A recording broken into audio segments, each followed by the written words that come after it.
A gente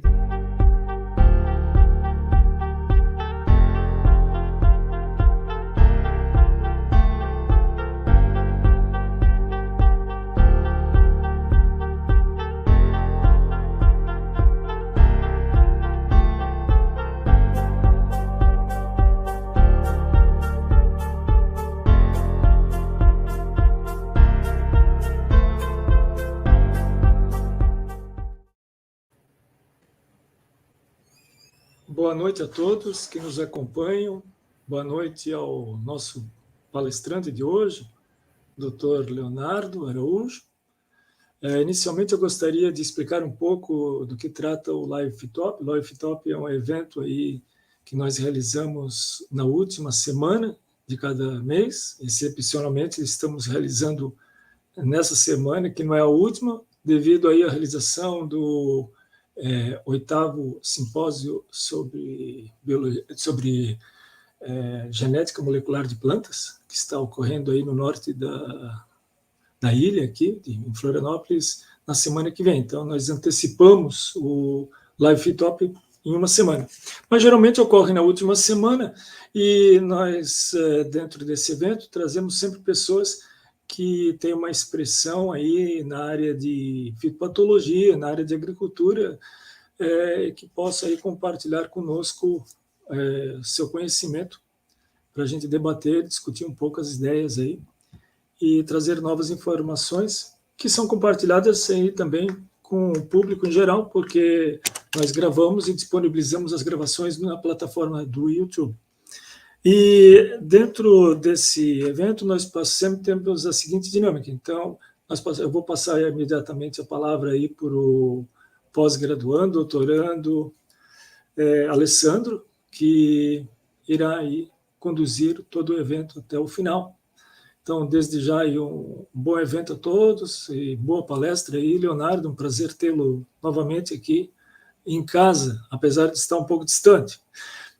Então, contigo aí, pode me tirar até da tela aí, o Alessandro.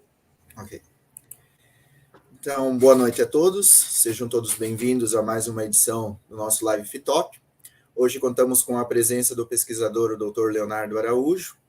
Em seu currículo, Leonardo conta com graduação em agronomia e mestrado em recursos genéticos e vegetais pela Universidade Federal de Santa Catarina, doutorado e pós-doutorado em fitopatologia pela Universidade Federal de Viçosa. Trabalha aí ao longo do seu tempo de dedicação acadêmica e pesquisa com utilização de macroalgas marinhas e fosfitos na agricultura, resistência constitutiva e induzida, investigação de mecanismos de defesa de plantas a nível microscópico e bioquímico contra fitopatógenos, controle químico e manejo integrado de doenças de fruteiras de clima temperado. Então, atualmente, é pesquisador na empresa de pesquisa agropecuária e extensão rural de Santa Catarina, EPAGRE, na Estação Experimental de São Joaquim, onde desenvolve pesquisas com doenças de fruteiras de clima temperado, macieira, videira, goiabeira serrana, pereira, entre outras, né? Durante a palestra, saliento que perguntas e comentários podem ser escritos no chat, né? Depois a gente pode orientar para repassar para o Leonardo. E Leonardo pode ficar à vontade para a sua palestra. Agradecemos novamente a sua disponibilidade em nos atender e vir compartilhar um pouco do seu conhecimento conosco. Bom, boa noite a todos, né? Como o Marcel mesmo falou, voltando a casa, né? Mesmo que de forma virtual. Eu ingressei no laboratório em 2005 e tive a oportunidade e o prazer de ficar aí até 2010, né? Iniciei na iniciação científica, né? Depois entrei para o mestrado e daí no doutorado eu lembro que um dia, assim, Marcel, eu quero ser fitopatologista. Daí o Marcel comentou, né? Então você tem que fazer Viçosa, né? Então, na época, a gente fez a seleção, conseguimos passar e acho que foi um bom conselho que o Marcel me deu, né? Não me arrependo nem um pouco de ter feito doutorado e pós-doutorado lá em Viçosa. A gente sofre um pouquinho, mas aprende muito, né? Então, em 2015, eu ingressei na EPAGRE, São Joaquim, né? Para trabalhar com maçã. E é o que a gente vai falar hoje, né? Sobre estudos epidemiológicos, né? E de controle de doenças de fruteiras de clima temperado, São Joaquim. Durante a minha fala, vocês vão ver que eu sempre puxo para a maçã, e depois vocês vão entender o porquê, tá? mas a gente trabalha muito com fruteiras, né, em geral, de clima frio, né? Então, vamos iniciar. Então, essa é a frente da estação experimental que eu trabalho, né? Tem 51 anos já a estação, estamos a 1.415 metros acima do mar, né? Clima CFB, né? Estação bem definida, né? A gente consegue visualizar aqui nessa próximo slide, né? Que são fotos da frente da estação, né? Então, a gente consegue, por exemplo, agora a gente está no outono, né? Então, nossas cerejeiras lá já caíram as folhas, mas elas já ficaram assim. Daqui a pouco a gente vai começar a ver essas imagens aqui de geadas fortes, né? Depois vem a primavera e a fase vegetativa das plantas, né? Onde que tudo começa, né? Então, a gente se destaca, né, por trabalhar bastante com frutas de clima frio, né? A videira, principalmente uvas viníferas, né? Maçã, goiaba serrana, pera, né? Então, temos muitos estudos nessa área, né? De diferentes frentes, né? Então, a gente tem colegas aí na parte de fitotecnia, solos, né? Entomologia. Então, é uma estação que tem trabalhado bastante em diversas áreas, né? Na fruticultura de clima temperado. Então, se a gente for pegar, né, as temperaturas médias, né, do mês mais frio, por exemplo, a gente vê que a temperatura média em junho é em torno de 10 graus, tá? Enquanto que a mínima é 5 e a máxima 15. E janeiro, né, nossas temperaturas, vamos dizer, mais altas, está em torno de 23, enquanto que a média está em torno de 18 e mínima 13, tá? Então, a gente vê que quando a gente compara, né, o nosso clima em relação ao Brasil, ele é bem mais frio, tá? Então, quando a gente pega até as temperaturas mais frias que já foram registradas no Brasil, São Joaquim está ali entre o top 3, tá? Então, é uma região bastante fria. Então, é comum a gente chegar para trabalhar, né, no outono, inverno, né, e a gente vê imagens como essa daqui que eu mostro para vocês, tá? E também é comum a gente, em determinados momentos, inclusive ver neve, tá? Então, aqui, ó, ano passado a gente já teve uma nevasca bem precoce, né? Dia 17 de maio a gente já tinha neve aqui, ó, -1, tá? Esse ano o outono tá bem quentinho, então tá bem tranquilo, tá? Mas aqui é uma região que a gente tem bastante registro de neve. Então, esse clima, né, essas temperaturas mais baixas, né, não é o melhor clima para a produção de maçã, quando a gente compara outros países produtores de maçã no mundo, mas dentro do Brasil é o melhor clima que nós temos hoje, tá? Então, se a gente olhar, né, onde está a maior concentração de produtores de maçã, a gente vê que está realmente em Santa Catarina, quase 3 mil fruticultores, tá? Então, os nossos dados aqui na região de São Joaquim, né, está em torno de 2.400, mais ou menos. Então, é muito produtor de maçã, tá? E hoje, então, a região de São Joaquim é considerada a capital nacional da maçã, tá? Também conseguimos recentemente aí o selo, né, de indicação geográfica da Fuji, a melhor Fuji do Brasil também é produzida aqui na nossa região, muito pelas características do clima, né, como eu falei para vocês. Nós temos uma amplitude térmica muito grande, então é comum a gente ter durante o dia muito calor e chega de manhã e à noite temperaturas muito baixas, né? Foi semana passada, teve um dia que deu 25 graus de diferença entre a temperatura mais baixa do dia e a temperatura mais alta, tá? Então, isso para fruta é muito bom, tá? E como eu falei para vocês, como nós temos uma quantidade, né, São Joaquim hoje tem em torno de 25 mil habitantes, né? Eu falei que mais ou menos 2.400 produtores estão no município de São Joaquim, então é uma quantidade muito grande de produtores. Então, a demanda, né, de pesquisas e de trabalho pela questão da cultura da macieira é muito alta na nossa estação experimental, tá? Então, apesar de a gente trabalhar, né, muito com pera, com goiaba, né, com outras culturas, a gente acaba sempre trabalhando mais com a maçã, porque tem uma quantidade muito grande de produtores. Então, dos trabalhos que a gente faz bastante no nosso laboratório, né, é a clínica de doenças de frutíferas de clima temperado, né? Então, aqui a gente tem a foto aqui do nosso técnico, o Irã. O Irã já está há 35 anos na estação experimental, trabalhou com o Bonetti e o Katsurayama, que foram os pesquisadores que foram os pesquisadores que estavam antes de mim, que eu sucedi eles, né? Temos agora o Arthur também, agora não, né? O Arthur já está há uns 5 anos conosco também, então esses são meus braços direito e esquerdo, né? Então eles que nos ajudam em todos os nossos trabalhos, tá?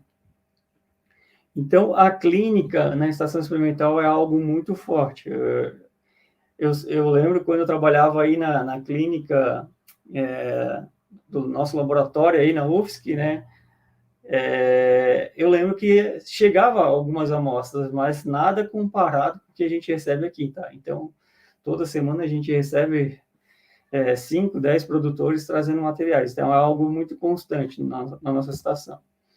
Nós não cobramos, como é cobrado aí na estação, como é cobrado aí na UFSC, né? Aqui na estação experimental, esse serviço é gratuito, só que a gente não dá laudo, né? Mas a gente faz o diagnóstico para os produtores.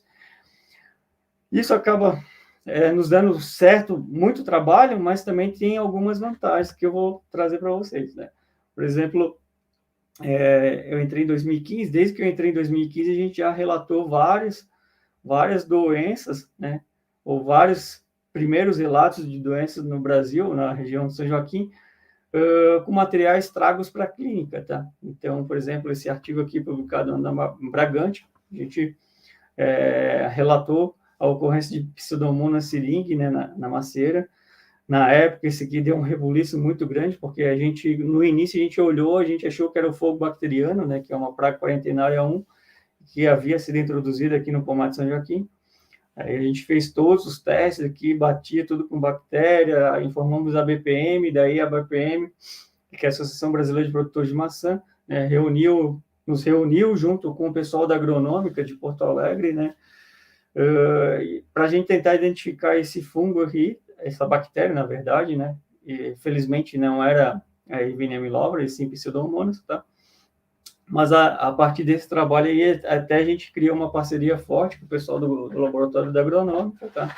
E vocês vão ver que a gente depois fizemos vários outros trabalhos com ele, tá? Em parceria.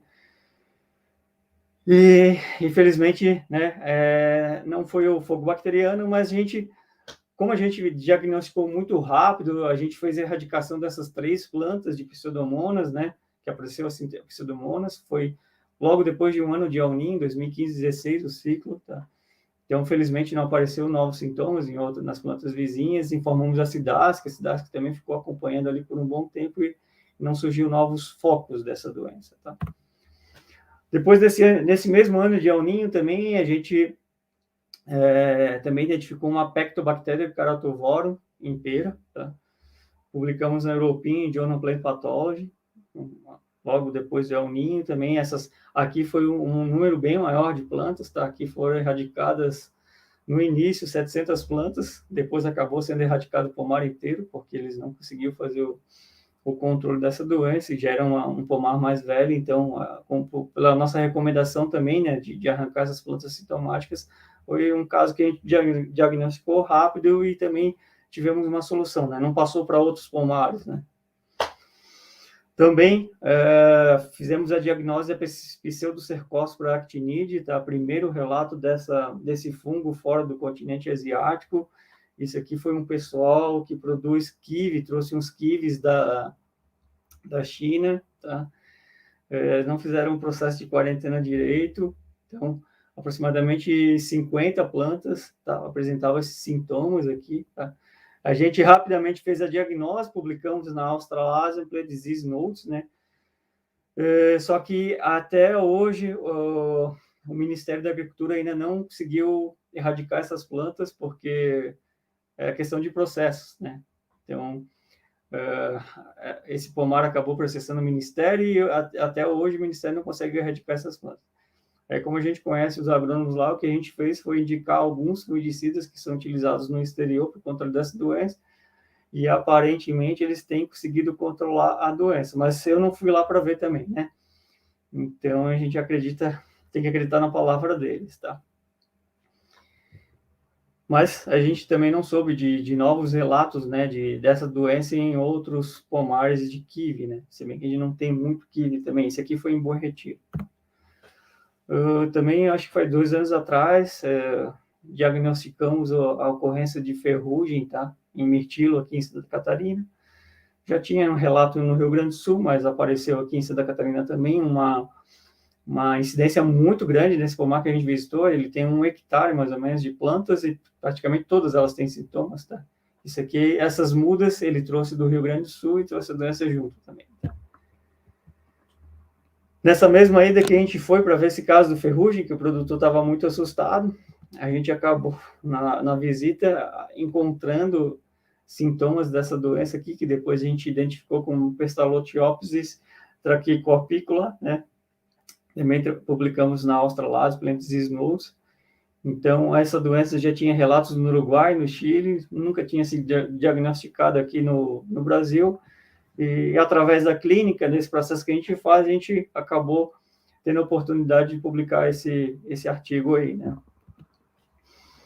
Por último, né, identificamos também o Fusarium meridionale no lúpulo. Lúpulo é uma cultura que tem sido recentemente introduzida aqui na Serra, tá? O pessoal tem produzido, e apareceu esse fungo aí também, tá? E a gente identificou e publicou também na Australase. Todos esses trabalhos que eu falei para vocês, a gente fez tudo em parceria com o pessoal da agronômica, né? Geralmente a gente faz essa identificação inicial, faz isolamento, fizemos os postulados de Koch, enquanto que o pessoal da agronômica faz a parte molecular para a gente e ajuda a escrever essa parte de metodologia e os artigos. É uma parceria que a gente tem tido um bom sucesso até. Roselinha também tem aparecido bastante no nosso laboratório para a gente fazer a diagnose da podridão das raízes, né? Isso aqui não é um primeiro relato, nada, mas a partir de tanta ocorrência de Roselinha, a gente resolveu publicar uma revisão aí recentemente na nossa revista Agropecuária Catarinense, né? Então, como eu falei para vocês, apesar de a gente não cobrar um valor específico para fazer o nosso trabalho de diagnose na clínica, a gente acaba tendo essa vantagem, né, de poder estar publicando artigos com materiais diferentes, né? E também a gente vai ficando mais experiente na diagnose de plantas, né? Muitas coisas que aparecem na clínica, a gente, de tanto bater o olho, a gente acaba ficando craque na identificação, né? E a gente consegue ter uma conversa muito mais fácil com o produtor depois também, para dar um manejo e tal, né? Até porque a gente que trabalha na pesquisa na EPAGRE é uma pesquisa um pouco diferente que é feita na universidade. Na universidade a gente faz uma pesquisa um pouco mais básica, vamos dizer assim, não tem preocupação de voltar esse resultado para o produtor, né? EPAGRE não, a gente faz uma pesquisa, vamos dizer assim, um pouco mais aplicada. Todos os nossos resultados de pesquisa a gente sempre se preocupa em repassar para o produtor. Então, através da clínica também, a gente identificou a necessidade de avançar um pouquinho mais, né? Não só essa clínica presencial, então, quem trabalha um pouquinho mais com maçã sabe que a gente tem hoje o cancro europeu da macieira, né? Que é causada por neonectoditise, uma doença que era uma praga quarentenária 1, hoje é uma praga quarentenária 2, né? Então, quando a gente chegou na EPAGRE em 2015, nossa, a maior parte do nosso trabalho de clínica era por causa do cancro europeu, né? Porque o pessoal ficou muito assustado. A gente fez um trabalho muito forte de divulgação da doença para eles poderem identificar e fazer a diagnose precoce, né? Então, tinha muito trabalho na clínica. Então, na época, um professor do IFSC, o Wilson Castelo Branco, nos propôs fazer uma espécie de uma clínica online, através de um aplicativo, um sistema web, né? E a gente topou a ideia, né? Ele fez o desenvolvimento do aplicativo, do sistema web, enquanto que a gente caiu com a parte, vamos dizer assim, técnica, né? Então, a gente desenvolveu esse aplicativo, né? Então, aqui um folder desse aplicativo, tá? Basicamente, né, o aplicativo tem vários textos, dentro do aplicativo eles têm vários textos, fotos, né, para ajudar o produtor na identificação, tá? E lá dentro também tem uma opção de monitorar. Daí o produtor ele faz uma foto, né, do sintoma que ele acha que é o cancro europeu. Essa foto vem para a gente, daí a gente pode dar uma diagnose como positivo, negativo ou, né, a necessidade da análise presencial, tá? A partir do que o produtor faz essa foto também, Fica as coordenadas geográficas do pomar para a gente, então a médio e longo prazo a gente vai ter um mapa de distribuição, né, de disseminação da doença bem legal aqui na região de São Joaquim, saber quais são as regiões produtoras que têm maior ocorrência da doença, número de casos, né, enfim. E isso aqui adianta um pouco o nosso serviço, né? Não ter que ficar fazendo toda hora essa clínica de forma presencial. Então, hoje muita coisa vem por aqui, né? Através de uma foto do celular que a gente depois entra no sistema web e dá um sinal de positivo ou negativo para o produtor. Tá? Então, aqui é um exemplo de uma foto que veio para a gente, tá? Ele fez a foto pelo aplicativo, sintoma do cancro europeu. A gente falou que era positivo, né? Ó, aqui já fica a coordenada geográfica dele para a gente também. Né? E depois a gente vai ficando com um mapa, né? Como comentei para vocês. Então, aqui a gente tem o link para acessar, para baixar o aplicativo, né? Nos celulares iOS e Android. E aqui uma imagem do nosso sistema web, né? O site, né? Então, esse projeto, eu vou dizer que é um projeto piloto, mas que nos deu bastante frutos, né? Por exemplo, desde 2019, eu sou bolsista de desenvolvimento tecnológico do CNPq, tá? Então, eu submeti isso em 2018, né? Aprovei em 2019, já ficamos 3 anos com a bolsa, depois a gente pediu renovação por mais 3 anos, foi aprovado mais 3 anos para desenvolvimento desse projeto aqui, tá? Algo que tem dado certo. Entrando mais na parte de estudos epidemiológicos que a gente tem feito, sobre a parte de epidemiologia, a gente tem trabalhado muito com o cancro europeu, porque como é uma doença que foi relativamente recente no Brasil, essa questão da interação do patógeno com o nosso clima aqui é algo que a gente tem informações do exterior, mas não sabe como é que era o comportamento aqui no Brasil, então a gente tinha que desenvolver muitas pesquisas, e foi isso que a gente começou a fazer. Tá? Então, em relação de sobrevivência, né, a gente detectou que aqui no Brasil o fungo consegue sobreviver nesses bird knots, que é um distúrbio fisiológico que ocorre na gala, e em cancros de outros fungos, né, onde que a gente vê que tem tecido morto, a gente verifica que o fungo forma os peritécios ali na estrutura de sobrevivência. Então, a gente publicou esse primeiro relato dessas fontes de sobrevivência de Neonecta diticina no Brasil, na Plant Pathology em quarentena, tá? Depois, a gente identificou também a presença dos peritécios, tá? Nas avaliações que a gente faz aqui no nosso pomar, dos peritécios em frutos mumificados, que é algo que não era, que de acordo com a literatura internacional não ocorreria, mas aqui no Brasil a gente verificou que ocorria, né? Tendo frutos mumificados, o fungo conseguia, né, formar os peritécios, né, que é a fase sexuada do fungo. Inclusive, esse artigo aqui também foi bem legal, a gente conseguiu a capa da Plant Pathology, tá?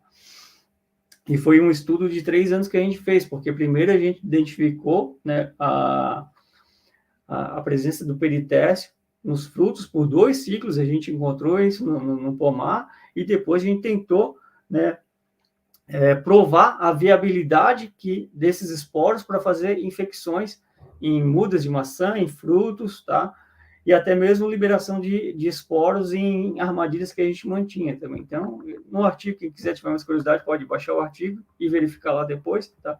Então, foi 3 anos de estudo, foi bem legal esse aqui. Então, aqui, imagens, vocês vão ver que isso aqui é um hábito que eu peguei lá de Viçosa. Tudo eu gosto de fazer pranchas, eu adoro fazer pranchas. Eu trabalho muito bem com CorelDRAW, aprendi a trabalhar lá com CorelDRAW lá em Viçosa, e desde então eu faço muitas pranchas. Então, olha as imagens lindas que a gente conseguiu através desse trabalho, tá?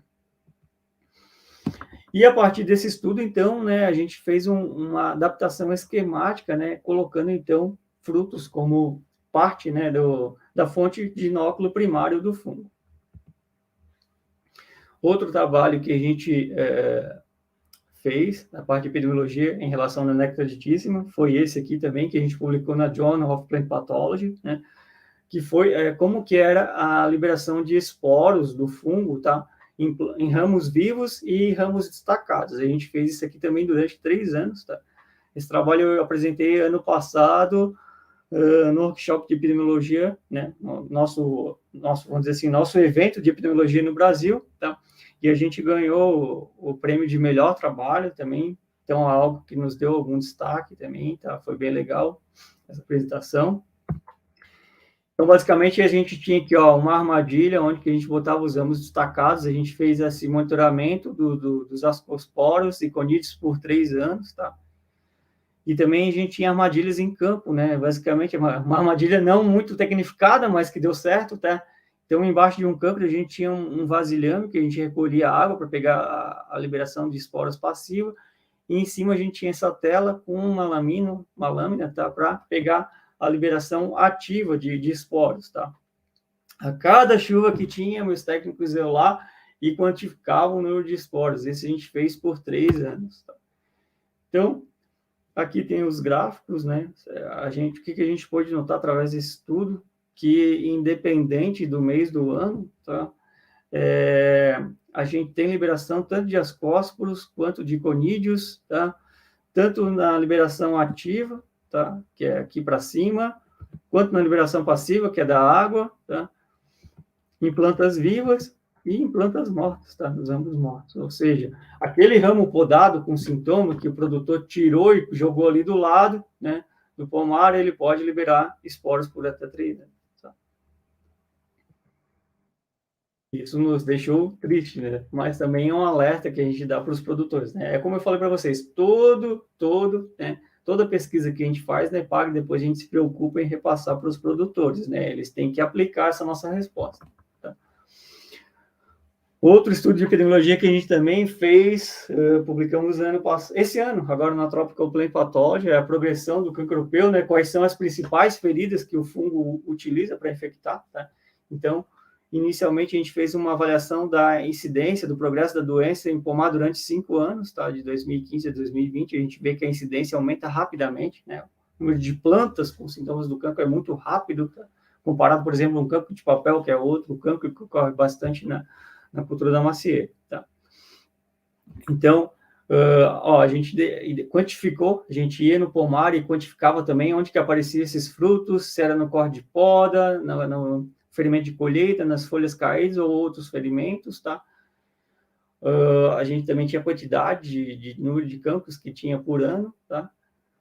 E também a gente tinha 3 linhas não, né? A gente tinha linhas de plantio com diferentes idades, onde que a gente fazia essa avaliação, tá? Então, a gente queria verificar, por exemplo, se plantas jovens, elas teriam mais cancro comparado a plantas mais velhas, tá? Então, aqui, o que a gente conseguiu identificar, né? Nesse estudo, que o ferimento de colheita é um ferimento que a gente encontrava mais cancros, tá? Então, por exemplo, a partir desse dado, a gente começou a falar, ó, depois que colheu os frutos, vocês têm que fazer a pulverização de fungicidas quando houver um período chuvoso, porque esse ferimento, nas condições do Brasil, é o mais, vamos dizer assim, suscetível à infecção, tá? E a gente também verificou, tá? Um maior número de cancros nas plantas mais jovens, tá? Aqui. E essas plantas, elas tinham uma arquitetura muito modificada quando a gente fazia o manejo de retirada de ramos sintomáticos quando comparado a plantas mais velhas. Ó, então, a linha uma do lado do outro. Assim, a gente vê aqui, apesar de a gente estar retirando os cancros toda vez que a gente fazia avaliação, a arquitetura não é tão modificada comparada à linha do lado, que é uma planta mais jovem. Tá?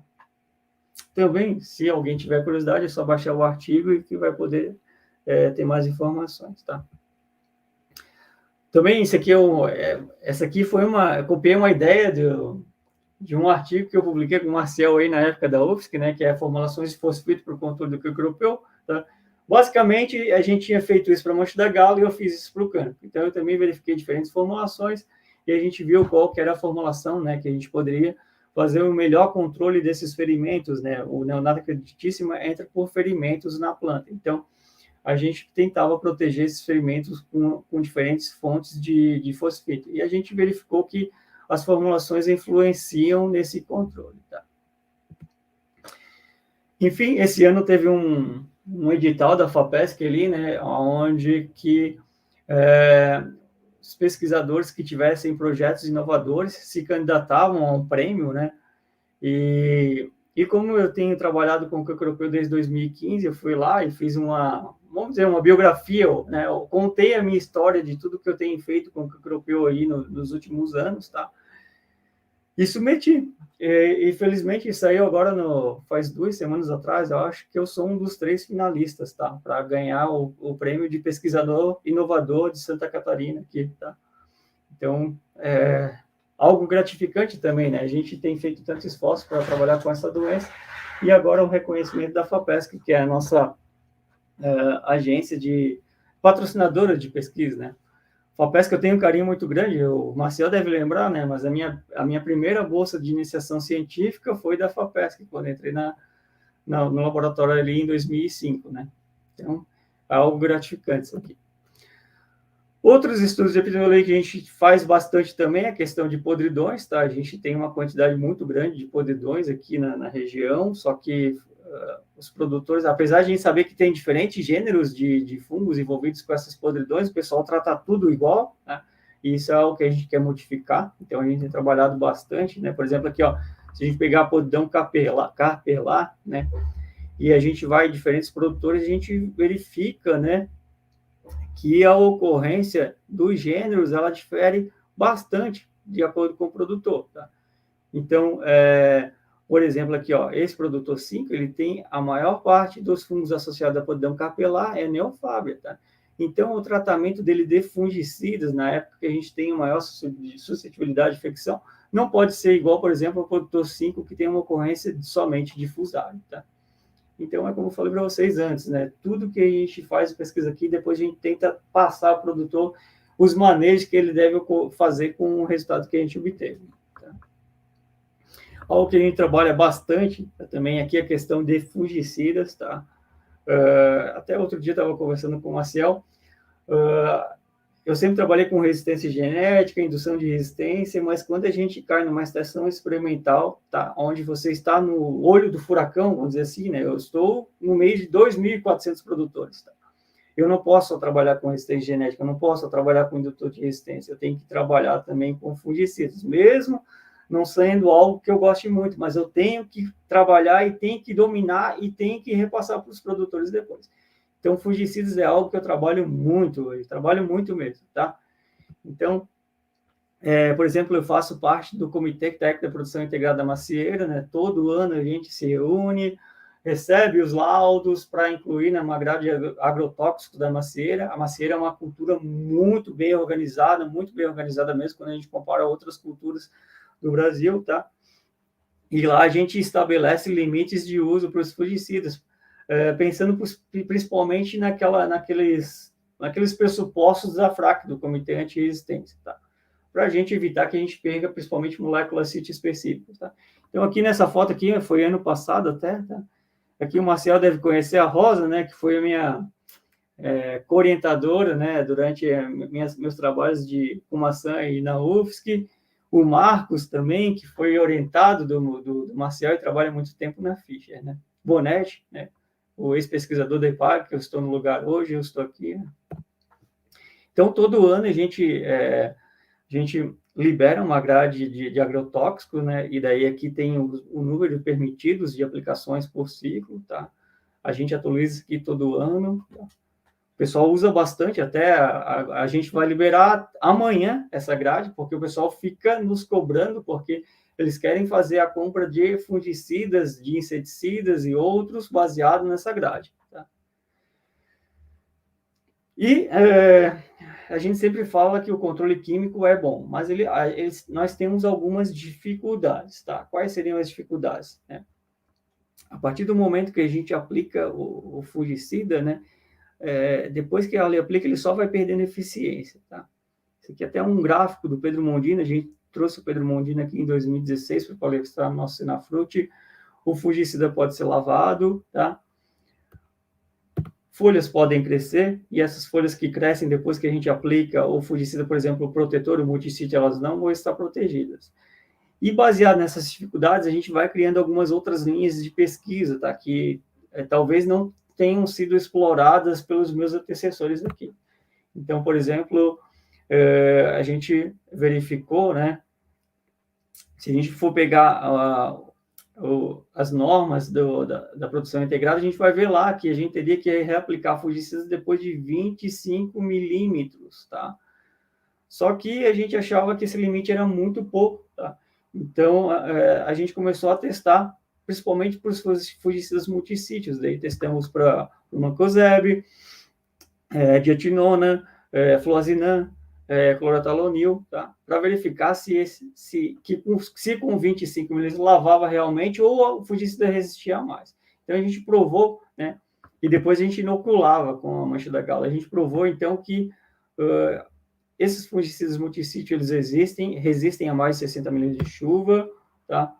Testamos também para sarna, né? O único fungicida diferente que a gente testou aqui é o Captana, que o Captana não vai tão bem contra a mancha da gala, mas ele é um ótimo fungicida para o controle da sarna, da macieira, tá? Então, em relação às doenças foliares, são as principais que a gente trabalha aqui, e com o controle químico são as principais também, mancha da gala e sarna da macieira, tá? Filocrono também a gente faz aqui desde o ciclo 2016-2017, né? A gente mensura o quanto de folha cresce de acordo com a temperatura. A gente quer fazer uma fórmula para colocar isso aqui no nosso sistema de forma automática, tá? Então, baseado nessa informação, por exemplo, o produtor poderia saber, em determinada temperatura, demorou 4 dias para crescer uma folha nova. Então, ele saberia quando que teria que reaplicar um fungicida em determinado momento.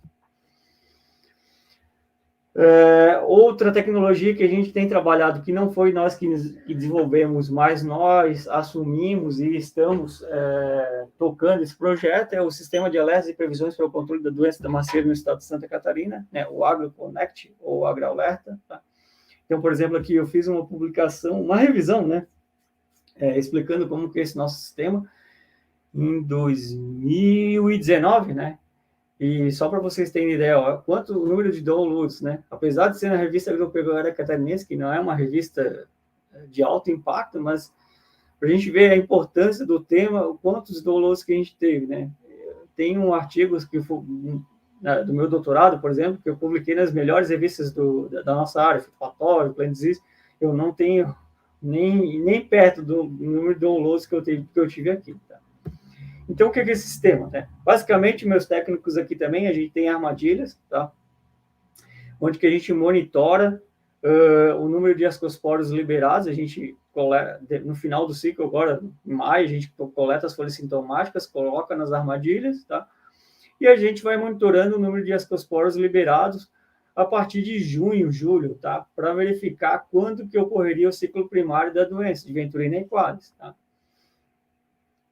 Quando ocorre aqui? Geralmente, pela nossa experiência, em julho ocorrem as primeiras ejeções. Então, quando a gente tem as primeiras ejeções, a gente vai lá e emite um aviso fitossanitário. Alguns de vocês, de repente, até recebem isso aqui. Né? Então, a gente fala lá, gente, esse aqui foi feito em julho, já temos ascosporos de Venturina equalis, né, no ambiente. Então, a partir do momento que as plantas estiverem brotadas, vocês devem fazer a proteção com fungicidas para proteger essas brotações. Tá? E pela nossa experiência também, desde que a gente assumiu esse projeto aqui, geralmente o ciclo primário ele encerra em dezembro. Tá? E aqui encerrou em dezembro também, nesse último ciclo. Então, a gente vai lá e emite um novo aviso. Aqueles... né, que não tem sintomas de sarna nos pomares, né, não precisam mais fazer aplicações de fungicidas direcionadas para o controle de sarna, né, pode se preocupar com outras doenças. A gente também afirma, já aqueles que têm sintomas precisam se preocupar com a doença até o final do ciclo, né, porque tem vários ciclos secundários. Então, no projeto AgroAlerta, né, a gente tem as estações automáticas. Vocês podem, quem tiver mais curiosidade também, entra no AgroConnect ou no Fitomaçã. Na região de São Joaquim, por exemplo, a gente tem 10 estações, mas em todo o nosso sistema nós temos 34, tá? Basicamente, eles dão os modelos de favorabilidade para a ocorrência das doenças. Por que nós temos 10 em São Joaquim? Se a gente pegar aqui uma foto aérea da nossa região, principal região produtora de maçã do Brasil, né? O que a gente verifica? Tudo aqui que está em vermelho é onde nós temos pomar de maçã. olha só a heterogeneidade que a gente tem na nossa região, tá? Se a gente pegar a altimetria de São Joaquim, tá? Nós temos pomares que vão desde 718 metros até 1.600, cara. É uma loucura, tá? Então, por isso que a gente tem que ter 10 estações meteorológicas. Na verdade, a gente poderia ter mais, tá? Só que o recurso vem do contribuinte, vem do Estado. Então, 10 está bom até, né? Então, dentro desse sistema, a gente tem as doenças contempladas são a sarna, mancha folhada da gala, de glomerela, né? Podridão amarga, podridão branca e o cancro europeu, tá? Então, basicamente, a gente pega quais são as principais condições ambientais que favorecem a infecção de ascosporos e conídeos da sarna, mancha da gala e daquelas outras doenças que a gente falou para vocês. Daí você entra no site, tá? Tem aqui, você escolhe sarna, mancha da gala, podridão amargo, podridão branco, europeu. Quando deu uma chuva, uma condição ambiental favorável para a doença, você vai ver que na estação aqui já vai ficar vermelhinho, tá? Que é risco severo da ocorrência da doença, tá? E se você clicar em cima aqui, daí vai te dar aqui se foi um risco severo, moderado, leve, tá? Quantidade de precipitação, tempo estimado para aparecer os sintomas, tempo estimado que você poderia ter para fazer uma aplicação com fungicida curativo, enfim. É uma ferramenta, é uma tecnologia que ajuda o fruticultor em determinadas condições, né? Por exemplo, você, preciso fazer uma aplicação com fungicida curativo, sim ou não, né? Posso fazer uma aplicação com fungicida curativo, até quando, né? Ou teve uma falha de manejo, quando que eu vou ter que fazer uma vistoria no meu pomar para ver se vai aparecer sintoma ou não, eu vou ter que usar um fungicida erradicante, enfim, tá? Também quem tiver mais curiosidade, lá naquela revisão que eu falei para vocês, dá para olhar lá, e lá eu comento certinho como que você poderia explorar mais essa ferramenta, tá?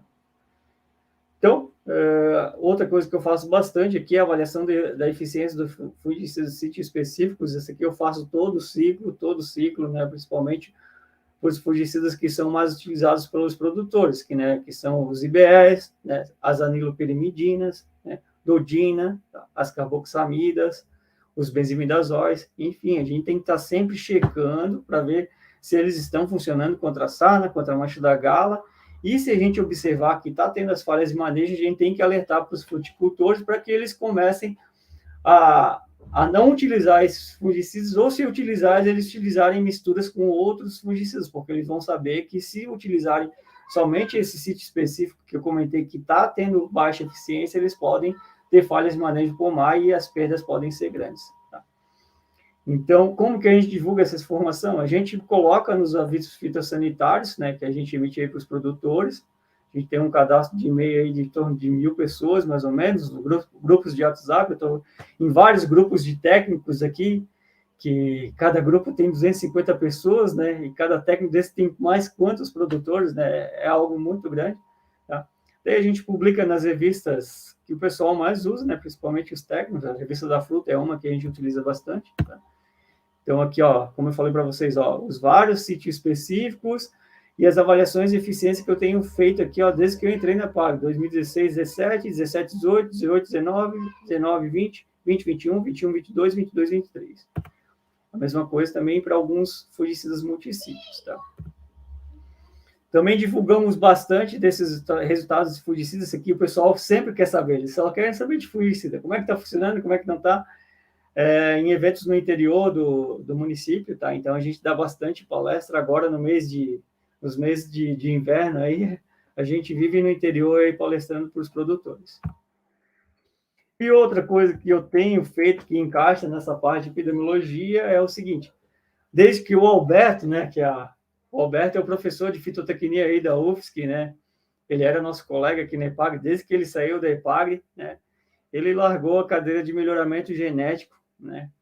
E para a gente não deixar morrer os trabalhos, eu gosto muito da parte de resistência genética, eu acabei assumindo no lugar do Beto, enquanto a EPAGRE não contrata um novo pesquisador aí no concurso, tá? Então, todos sabem que o programa de melhoramento genético da EPAGRE é muito forte, tá? E nós temos essa linha também, trabalhar na Estação Experimental de São Joaquim, e desde que o Beto saiu, eu assumi essa cadeira, tá? Então, aqui nós temos fotos lindas do cultivar serrana, que é um cultivar que já estava pronto, ele foi cruzado lá em 70, tá? Mas depois que o Beto saiu, eu fiz todos os testes, preenchi todos os descritores, mandei a papelada para o Ministério e registrei esse cultivar, tá? Que é a serrana, que a gente vai falar, que ó, vai ser lançado no Senafruit, aqui o folder dela, tá? E algo que a gente também, como a gente está dentro do programa de melhoramento genético da EPAGRE, também algo que a gente faz bastante é verificar se os novos materiais são resistentes ou suscetíveis a doenças, porque quando a gente vai lançar um material, uma das principais vantagens que ele tem que ter é resistência às doenças para que a gente possa utilizar menos fungicidas, tá? Então, aqui é um teste que eu fiz com essa serrana, com isolados da mancha foliar de glomerela, tá? Em folhas, frutos. Testamos também para neonectar ditíssima, tá? Então, aqui a foto da serrana, que a gente vai lançar agora nesse próximo Senafruit. Já convido a todos também para participarem, tá? Vai ser agora no dia 13 a 15 de junho, aqui em São Joaquim. É um evento bem legal. Acho que alguns de vocês já devem ter vindo. Esse não conhecem ou já vieram, convido para vir novamente, né? Fazendo propaganda do evento. Também assumimos a cadeira de melhoramento genético da goiabeira serrana, e desde que a gente assumiu também, já lançamos 2 cultivares, que é a Pierre, tá? E a Jade, que nós vamos lançar também agora nesse Senafruit, né? E essas cultivares também a gente faz todos aqueles testes de resistência às principais doenças da cultura, tá? Então, como eu sou fitopatologista, eu que faço esses testes. Cheguei ao fim, gente, não falei tudo que deveria falar, né? Mas é o que deu para falar nesse tempo, né? Que a gente tinha. Puxei muito para maçã, mas como eu falei para vocês, questão de fungicida, a gente testa muito para videira, testa muito para pera, testa muito para goiaba serrana. Estudos epidemiológicos também fizemos nesses diferentes patossistemas, né? Mas como eu falei para vocês, hoje aqui é 2.400 produtores somente com maçã. Então, a gente acaba tendo que gastar mais tempo mesmo com a maçã, tá? Eu acho que é isso. Agora abro para perguntas, né? Tá certo. Inicialmente, queremos agradecer, Dr. Leonardo, pela sua disponibilidade e aceitar o nosso convite e estar aqui conversando um pouco com nós, mostrando o seu trabalho. Ficamos realmente muito lisonjeados, né? E parabenizamos pelas atividades que vêm sendo realizadas e trabalhos que estão sendo também efetuados até para levar uma proximidade com o produtor, a pesquisa com o produtor, né? Eu vou abrir aqui para as perguntas, o professor Marcial tem uma fala aqui. O seu microfone... Bom, talvez tirar ali a apresentação. Inicialmente, então, obrigado aí pela sua apresentação, Leonardo, foi ótimo aí, você mostrou a sua trajetória aí de sucesso desde a época de agronomia, aí, da iniciação científica, aí você fez recordar aí todas essas histórias, os diferentes episódios que nós tivemos aí, e até hoje que você se tornou aí um profissional importante aí para a agricultura catarinense. Bom, eu vou fazer apenas uma pergunta, teriam várias aí, mas a gente pode conversar em outros momentos. Mas foi bom que você focou bastante a maçã, porque nós continuamos trabalhando com a cultura aqui no laboratório, tem alguns estudantes que continuam a trabalhar aí com essa cultura importante para o Estado, como você mesmo demonstrou aí na sua apresentação. Gostaria de falar da neonectar ditíssima. Eu acho que é 2012, que eu não lembro exatamente o ano que ela entrou no Brasil. 2010 em Vacaria. Daí, 12, saiu a instrução normativa passando ela para A2, né? Isso. Me diz uma coisa, como que ela chegou aqui, então, no Brasil? Foi através de mudas, Razip. Isso, porque, então, na macieira, o que poderia ser uma vantagem se nós não olharmos com cuidado quarentena? Porque a macieira tem umas peculiaridades que pode ser vantagem para a cultura. Trazer mudas infectadas, principalmente agora, que a gente está abrindo os mercados aí para a China, onde que existem doenças muito estranhas, que ainda não chegaram aqui, e outras regiões remotas do planeta. Eu não sei se existe, nesse caso, alguma... De onde que vieram as mudas? África do Sul? De onde que vieram? Foi Holanda. da Holanda. Né? Mas é que aquele caso de pseudocercóspora que eu falei do kiwi foi da China, cara. Sim, mas não necessariamente China, mas assim, o que é a macieira, importação de mudas, a gente deveria tomar mais cuidado para conseguir importar material para fazer melhoramento, tudo bem, de conseguir produzir mudas e depois para outros locais, mas importar grandes quantidades de muda sem muita atenção, uma quarentena muito rígida, pode levar aí à introdução de novos problemas. Eu acho que o setor produtivo deveria pressionar, o setor produtivo inteligente deveria pressionar os órgãos que fazem a regulamentação, que fazem quarentena, de criar medidas, porque eu tenho acompanhado ao longo da minha vida profissional que esse não é o único caso, são inúmeros casos que a quarentena não está ali. E no caso da macieira, é diferente de algumas culturas que se importa muito a semente. O risco de introduzir algo novo é altíssimo, mas para a macieira poderiam tomar mais cuidado na quarentena. Qual é a sua opinião assim, a respeito disso? Você também tem a sua vivência prática lá no campo já? Como você vê isso tudo? Não, eu concordo demais contigo. Essa questão deveria ser mais cuidada pelo Ministério, cara. Por exemplo, nós tentamos, né, nós importamos, né, cultivares para a gente fazer a diferenciação de raças de Ventura inequalis. Esse material, como é para pesquisa, teve que passar por quarentena, fez a quarentena certinho lá em Brasília, tá? E nesse processo de quarentena lá, eles descobriram um ácaro lá que era quarentenário Brasil, incineraram nossas mudas, tá? Mas quando a gente quer fazer as coisas de forma correta, né, daí tem um rigor muito grande. Mas, por exemplo, se o cara não passar por esse processo regulamentário, às vezes ele traz a muda e faz a introdução e o Ministério não enche o saco, não faz essa fiscalização tão grande como faz nos centros de pesquisa, né? Então, não sei como que poderia fazer essa correção também, né? Aí tem essa questão de gente de trabalho também, né? Por exemplo, essa pseudocercóspora que a gente diagnosticou. Nossa, eu fiz tudo tão rápido, com medo que se alastrasse, né? E a gente está 3 anos lá com as plantas no pomar porque tem um entrave jurídico, né? E o fungo está esperando isso? Claro que não, né? Cada chuva está se disseminando, né? E é uma pena, né? Que nem esse, como eu falei para ti, foi o primeiro relato fora do continente asiático dessa doença, né? E isso a gente diagnosticou. E quantos outros patógenos podem estar ocorrendo aí sem ter essa diagnose correta, sem ter alguém se preocupando, né? É bem triste, bem triste.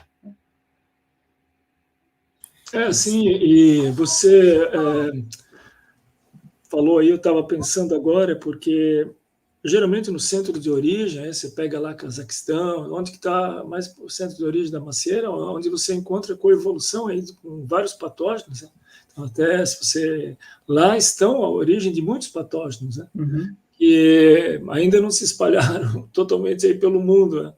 Então, acessar isso aí é um perigo, né? E você, nessa pergunta ainda aqui, você sabe, tem ideia de quanto já se perdeu por causa da introdução dessa doença? Existe algum estudo econômico sobre quanto de perdas que foram provocadas para a fruticultura catarinense? Não, isso aí não tem. Isso aí não tem. Não. Mas deve ser gigantesco, né?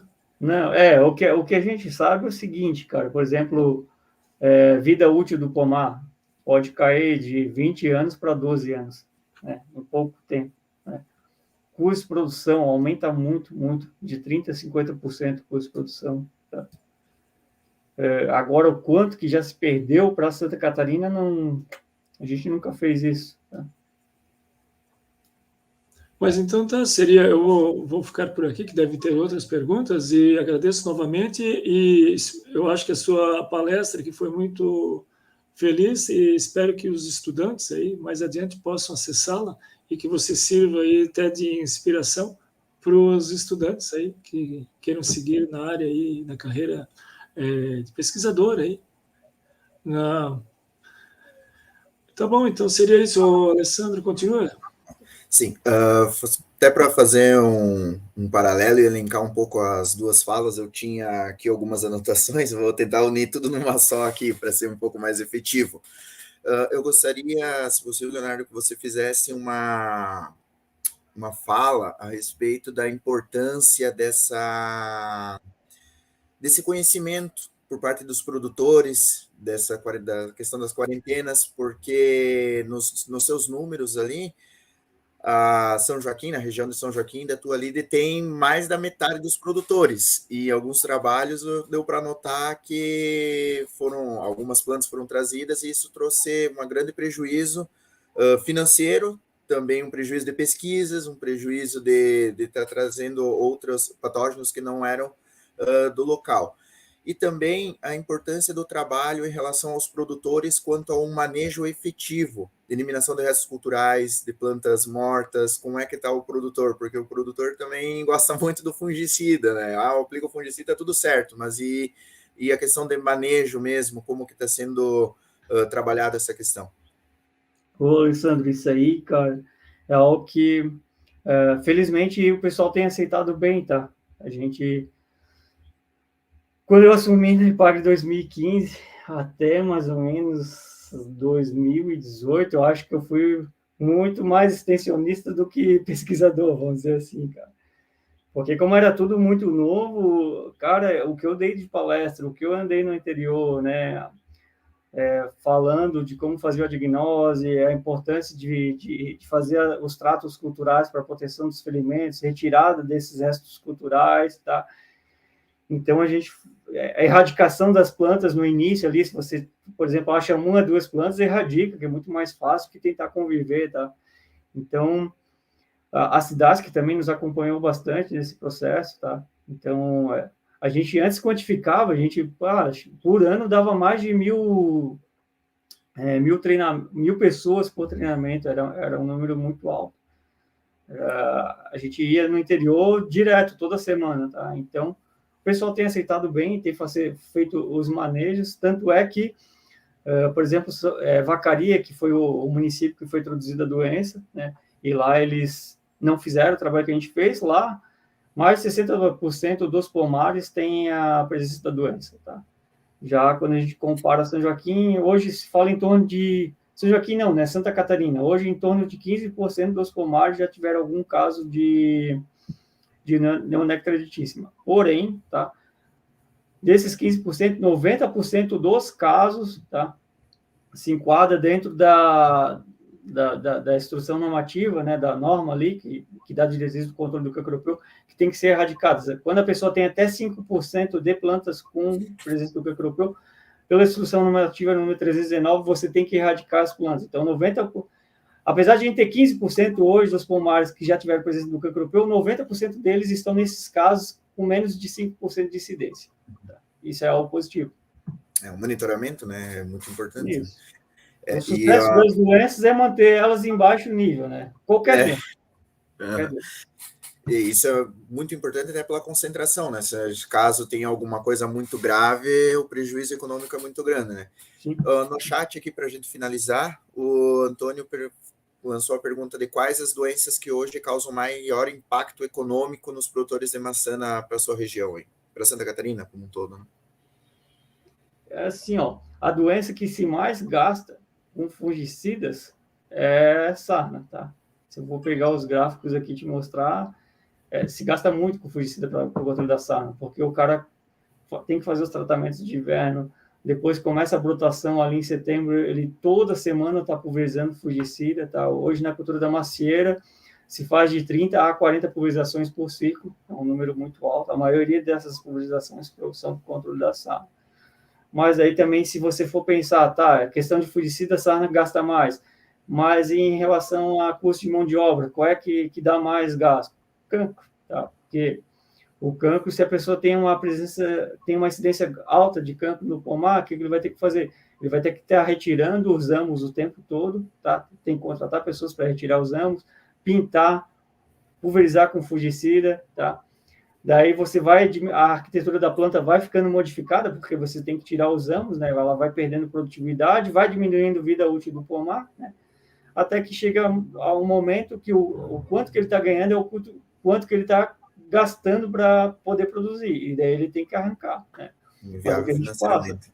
Na região de Vacaria, Fraiburgo, né, que são regiões mais planas, é fácil, de repente, não quero mais produzir maçã, vou produzir soja, tá? Tranquilo. Mas uma região, como eu falo para os meus produtores aqui, uma região dobrada, né, pedregosa, como São Joaquim, que a média de produtividade, a média de área que eles têm é de 3 a 4 hectares, né? O que você vai... Qual é a cultura que você vai substituir a maçã? Né? Hoje, 70% da economia aqui gira em torno da maçã. Tá? Eles não podem perder essa cultura. Então, é isso que a gente bate bastante nas palestras para eles, né? Mantenham, né, o nível, a incidência de neonéctar de cima baixa, que vai ser bem mais fácil para todo mundo. Né? Certo.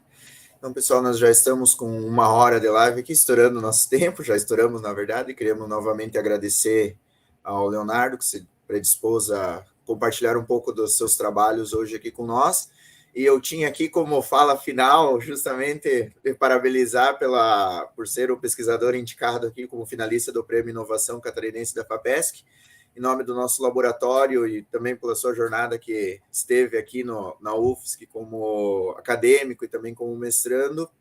Desejamos um grande sucesso para você, os seus trabalhos aí, como foram muito bem apresentados, demonstram a sua capacidade de desenvolver a pesquisa e esperamos novamente nos encontrar em breve para conversarmos sobre algumas das atividades que já são desenvolvidas pelos seus trabalhos ali, e também, provavelmente, no congresso com alguns dos nossos colegas aqui. Muito obrigado. Obrigado também pelo convite, gente, e aguardo estudantes aqui para fazer trabalhos em parceria conosco aqui também, né? A gente está sempre portas abertas, né? E espero um dia ter a oportunidade também de aparecer na UFSC e dar uma palestra para vocês de forma presencial, tá? E já me coloco à disposição para qualquer dúvida, qualquer coisa, a gente está sempre aberto aí para vocês, para fazer parcerias de trabalho, né? Tá bom, certo. Gente? Muito obrigado, uma boa noite a todos, até a próxima live. Valeu, gente.